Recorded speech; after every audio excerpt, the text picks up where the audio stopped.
What's up, everybody? Welcome back to the Pop Culture Universe. This is another episode review of the Bad Batch series that is on Disney Plus. I'll be one of your hosts today on this episode. My name is Bogz. Joining me is my fellow co-host. Always get that wrong. Sol, how are you today? Doing good. Recording this right before I get on a plane to go on vacation. I'm going to Louisville, Kentucky. Going to go see some friends from university. So I'm excited. Beautiful. And if we do apologize for dropping this episode a little bit late due to some scheduling conflicts, but we'll get into it now. And obviously, we'll drop the next episode 9, as soon as well. But this episode was episode 8, of course. It is called Reunion. Overall thoughts on the episode. So I thought it was cinematic, action-packed, and the last couple of episodes have been absolute fire. I really enjoyed it. Obviously we'll get into it now, but how about you? How did you overall, how well did you enjoy it? I guess the question is.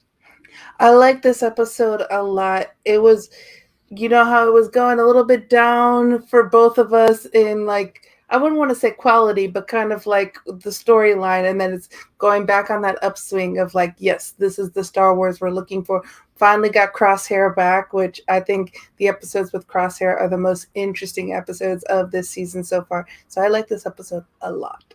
Definitely miss Crosshair. Yeah. So now that he's back, because there's the kind of risk factor when he's back that, oh no, something bad's, pun intended, something bad's going to happen, or there's going to be some drama happening, and twist and turn. So, and it was definitely that. So the episode starts off on Kamino, a conversation between Lamassu and Admiral Lambert, who orders Lamassu to inform him of everything that is going on Kamino, and then we kind of cut to the Bad Batch, where we see Crosshair notifies them about the Crosshair notifies Lamassu and Admiral Lambert about the Bad Batch are on Braga, where they've identified via the power surge on the Jedi cruiser when they've obviously removed their inhabited chips. Lambert then wants them killed. Okay, so Lamassu advises them they are valuable clones, they're assets. They're different to kind of regular clones, so he wants a different outcome for them. And then particularly because mainly for Omega, I believe, obviously in order to enable phase 3 for them, for the whole kind of Kamino planet to exist still and kind of continue on with the Empire, they need Omega to obviously enact phase 3 and to stay on the payroll, basically.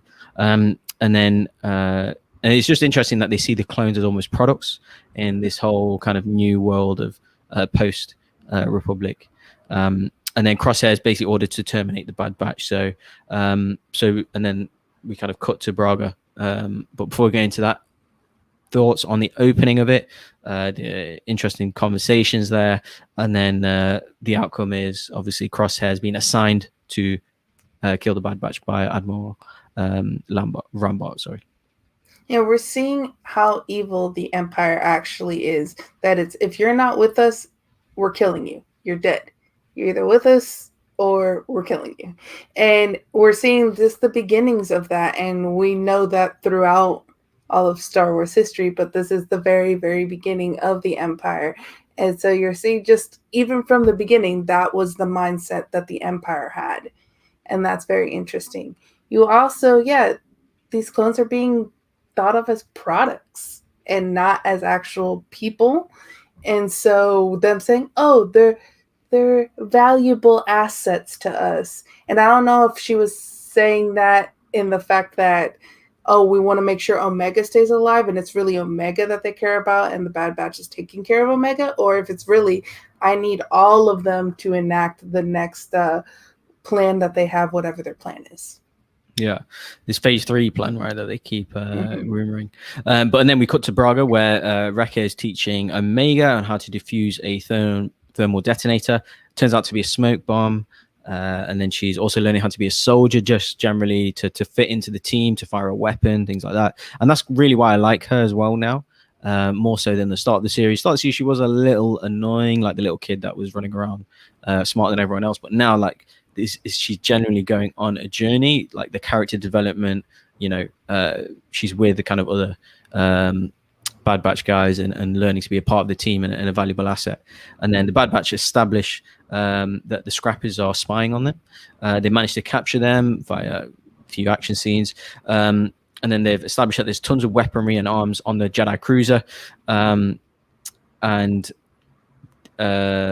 Basically the Dianoga, the creature that was there, that's also in obviously A New Hope, was kind of keeping the Scrappers away. So they've established how to why everything was there.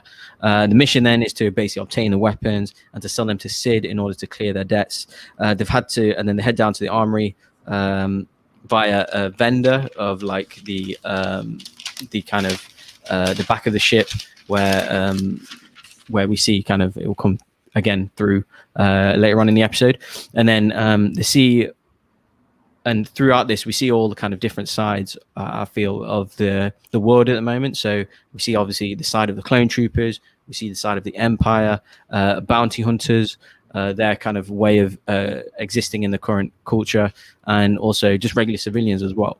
So and then Echo tells Hunter they should have left with Rex.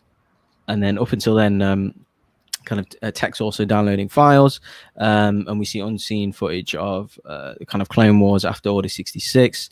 Crosshair lands then, realizes their communication devices are being jammed by Tech, of course. It proves how superior and elite he is compared to the other clones or a kind of early version of stormtroopers. And then at that point, that Bad Batch is ambushed by Crosshair. Omega and Hunter tell him that he's kind of being controlled by the chip. And obviously, Crosshair's with the other clone troopers or slash stormtroopers. And then Crosshair says, and then there's a little bit of a standoff. Then Crosshair actually orders to fire on Omega. They fire in the ship, and the deck falls on everybody, so they managed to get out. They managed to kind of climb through the ion engine chamber around the back of the ship, hoping to escape through the kind of vents and stuff. Crosshair and the troops fire up the engine in order to kill the Bad Batch.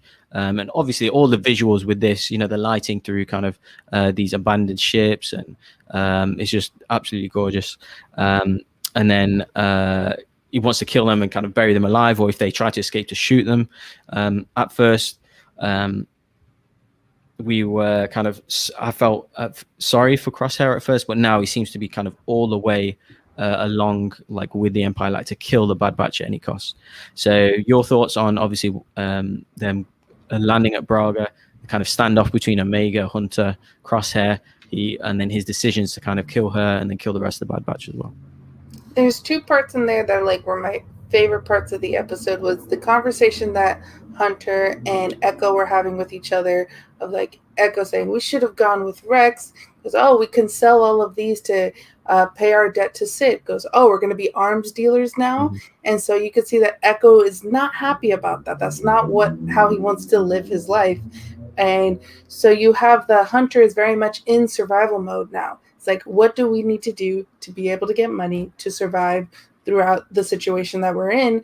Whereas Echo is still very much, since he is a regular clone, he's not, who then got modified through technology and not through just being modified from the very beginning. He's very much has the thought process of a regular clone before Order 66. So he's very much on that line of I want to be doing good. I want to be doing good. And to him, being an arms dealer is not doing good. So I like that interaction between the two of them. And then I also like the interaction of Omega saying to Crosshair, goes, I told you it's not your fault, kind of thing. And trying to get Crosshair to realize hey, you have an inhibitor chip. You don't need to be doing this, and maybe trying to find a way to get through to him. But it doesn't work at all. Crosshair is gone to the dark side. He very much is just a man on a mission, and he's following whatever orders the Empire is giving him. And I really want to know, is there going to be a redemption from Crosshairs, or is it going to end up where he ends up dying some tragic death? I don't know which side of the coin he's going. Definitely all up in the air at the moment, but yeah, he seems to be kind of too far gone potentially at this point. Mm-hmm. And then to escape, kind of Wrecker talks about actioning Plan 7, in which they infuse their ammunition that they've collected throughout the ship, that they were going to sell. They've used it to kind of blow up the engine. And in the process, again, great visuals, them kind of escaping. Fall? Yeah, exactly. Them kind of falling and escaping, and in the process, the ion thrusters kind of mess up Crosshair, basically. Kind of obviously a ship's blowing in your face, pretty much, and they damage his eyes. The kind of obviously we see afterwards, like he gets kind of he gets medical aid, and he's kind of got bandages and a respirator.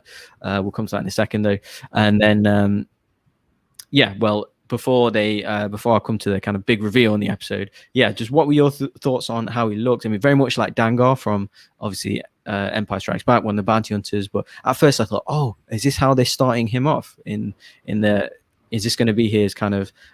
Is this how he started? Was he a clone? But then I realized he was in the Clone Wars previously, so I thought, okay, maybe that's just wishful thinking. But overall thoughts on that kind of scene, using the ammunition to blow up the engine and stuff.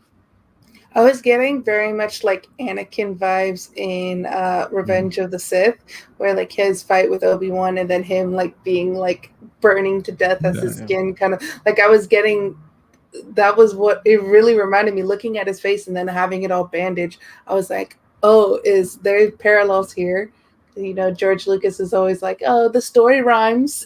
So I was like, is that one of the rhyming moments of like he's having the fall like Anakin had that fall? And that's literally my thought process when I saw that. Is I got very reminded of Anakin in Revenge of the Sith. Yeah, and then basically when the Bad Batch kind of escape from the chamber or the engine, they see a few troopers that have been kind of shot down. They're a bit surprised why, who's done this, and then almost out of the blue, Cad Bane reappears.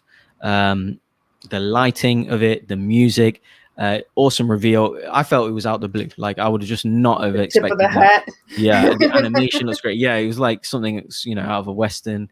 Right. So good to see him back, with his toothpick and stuff.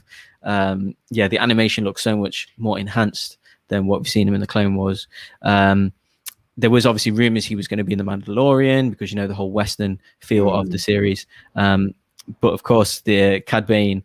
And of course, the rumors of Boba Fett reappearing in this series, being a bounty hunter, his link to Kamino, his link to Fennec Shan, and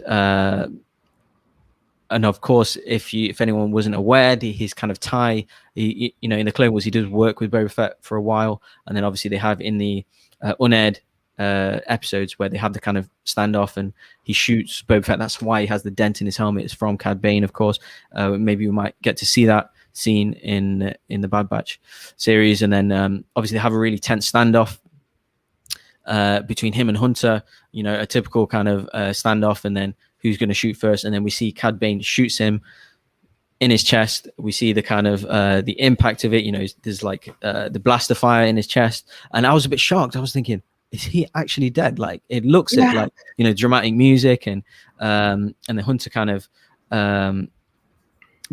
just on that point, and then obviously Omega's captured, and then we see obviously Crosshair with him messed up and the bandages and the respirator, and then kind of Hunter wakes up, and then we're in his kind of point of view, with in his visor, which is straight out of the video games, the Republic Commando video games. I believe that was must be some kind of reference from Filoni using the old video games, and then basically Wrecker kind of blasts his way out of safety and manages to get everyone safe, and then they board their ship, and then it ends with Hunter taking his helmet off, still with a black kind of blaster hole in his chest, explaining that they need to get Omega because they've took him away.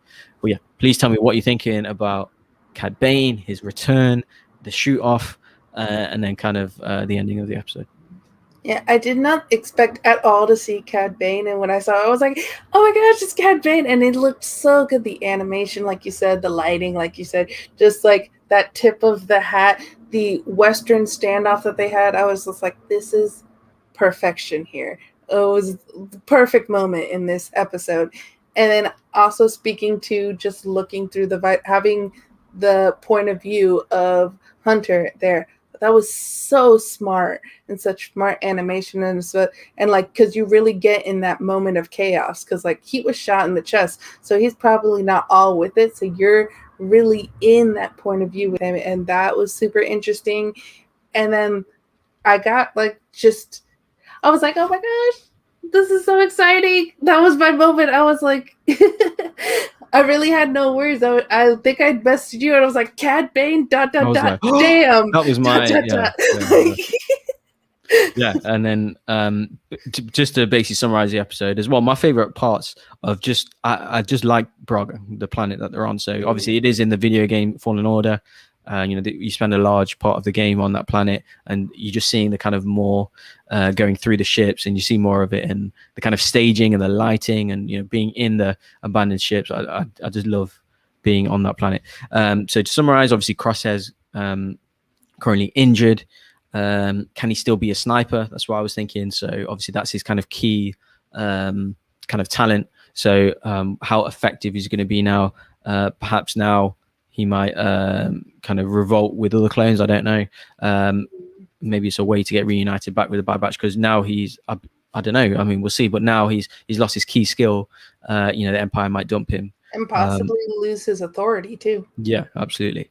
And then obviously what's going to happen with Cad Bane as well. So all I could think is him against Boba Fett. Obviously Boba Fett, could he be hired by the Kaminoans and Cad Bane by the Empire, and have them have a face off? Want to see that actually happen, as opposed to the unaired episodes that wasn't digitally finished as well. But yeah, overall summary of the episode for you. Yeah, it was one of those moments of like, how many bounty hunters did the Kaminoans send out to get Omega? Because I'm pretty sure it's not just Cad Bane, it's not just Fennec Shan. I'm pretty sure there's more, possibly Boba Fett. Who knows how many bounty hunters we're going to see going after each other. So I think we could see a major standoff between like 4 or 5 different bounty hunters and the Bad Batch, and that would be really cool visuals. There's I got a little bit of Mandalorian. It's like, your child was taken and now you have to go rescue your child kind of thing, except Omega can talk, so has a little bit more, even though I love Grogu with all my heart, there's like a little bit more interesting stuff with Omega because she can vocalize what she wants to do and is becoming more a part of the Bad Batch with shooting with that bow and arrow, learning how to disarm detonators and things of that nature. So she can play more of an integral role than Grogu could with Mando. So I'm just excited for what's coming next. It's like, this is exciting times in Star Wars. Yeah, I really want them to keep this tempo up in terms of super interesting episodes, moving the story forward, other character tie-ins, original characters, and obviously prequel characters tying in. The transition from the Republic to the Empire. What's going on with on Kamino. It's just really good at the moment. I want them to keep that tempo. We're about halfway through now, the series. So yeah, I don't want kind of another side quest or side mission, how to get money or how to get more credits. Forget them. Let's keep this tempo up. So absolutely love it. But yeah, overall ranking the episode, probably give it 8, maybe 8.5. Really solid. And please keep this tempo up. But yeah, overall predictions, if you have any, or thoughts moving forward into the next few episodes, and a rank if you want to rank the episode. I think last week I gave it 8.59. So I'm going to keep it at that rank, 8.59, especially with Cad Bane at the end. That brought it up for me. Yep. But I guess my prediction too is probably there's more than just Fennec and Cad Bane going after Omega. And so I guess I predicted that there's going to be multiple people going after this one person. I want to find out exactly why Omega is so special. Yeah, and I'm sure we will find that out, but I'm very I hope that it pays off. Yeah, you would think so. So is she force sensitive? Is she not? Like, what's the deal here?